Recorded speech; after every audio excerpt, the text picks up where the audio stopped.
श्री गणेशाय नमः. धन्य धन्य ते या जगती, स्वामी चरणी ज्यांची भक्ती.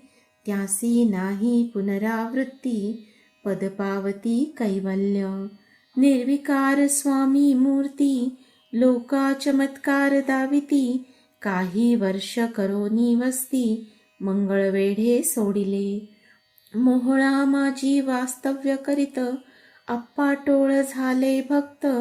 तेथीचे साकल्य वृत्त, अल्पमती केवी वर्णू. सवे घेऊनी स्वामींसी, टोळ जाती अक्कलकोटासी. अर्धमार्गावरुनी टोळासी, मागे परतणे भाग पडे. टोळ गेलिया परतोनी, स्वामी चालले उठोनी. बहुत वर्जिले सेवकांनी, परिणच मानिले त्या. तेथोनिया निघाले, अक्कलकोटा प्रति आले. ग्रामद्वारी बैसले, यतिराज स्वेच्छेने. तेथे एक अविंध होता, तो करी तयांची थट्टा. परी काही चमत्कार पाहता, महासिद्ध समजला.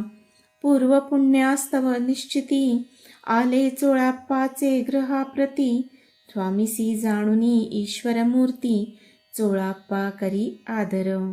योग यागादिक काही, चोळाप्पाने केले नाही. परिभक्ती स्तव पाही, स्वामी आले सदनाते. तयाची देखोनिया भक्ती, स्वामी येथे भोजन करीती.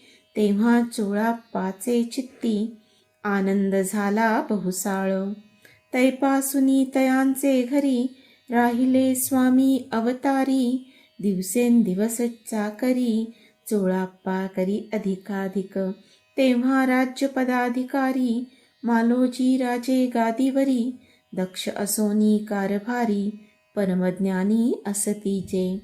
चोळाप्पाचे गृहाप्रती, आले कोणी एक यती. लोका चमत्कार दाविती, गावात मात पसरली. लोका माझी पसरली मात, नृपासी कळला वृत्तांत. की आपुल्या नगरात, यती विख्यात पातले. वार्ता ऐसी ऐकोनी, राव बोलला काय वाणी. गावात यती येवोनी, फार दिवस जाहले. परी आम्हा श्रुत पाही, आजवरी झाले नाही. आता जावोनी लवलाही, भेटू तया यतिवर्या.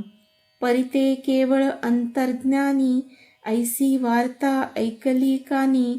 हे सत्य तरी येवोनी, आताच देती दर्शना. रावमुखातुनी वाणी निघाली, तोची यतिमूर्ती पुढे ठेली. सकल सभा चकित झाली, मती गुंगली रायाची. खूण पटली अंतरी, स्वामी केवळ अवतारी. अभक्ती पळोनी गेली दुरी, चरणी भक्ती जडली तै. सकळ सभा आनंदली, समस्ती पावले वंदिली. षोडशोपचारे पूजिली, स्वामी मूर्ती नृपराये. इति श्री स्वामीचरित्र सारामृत, नाना प्राकृत कथा संमत. प्रेमळ भक्त परिसोत, तृतीयोध्याय गोडः. श्री स्वामीराजार्पणम् अस्तु. श्रीरस्तु शुभं भवतु. इति श्री स्वामीचरित्र सारामृते अक्कलकोट नगर प्रवेशे तृतीयोध्यायः.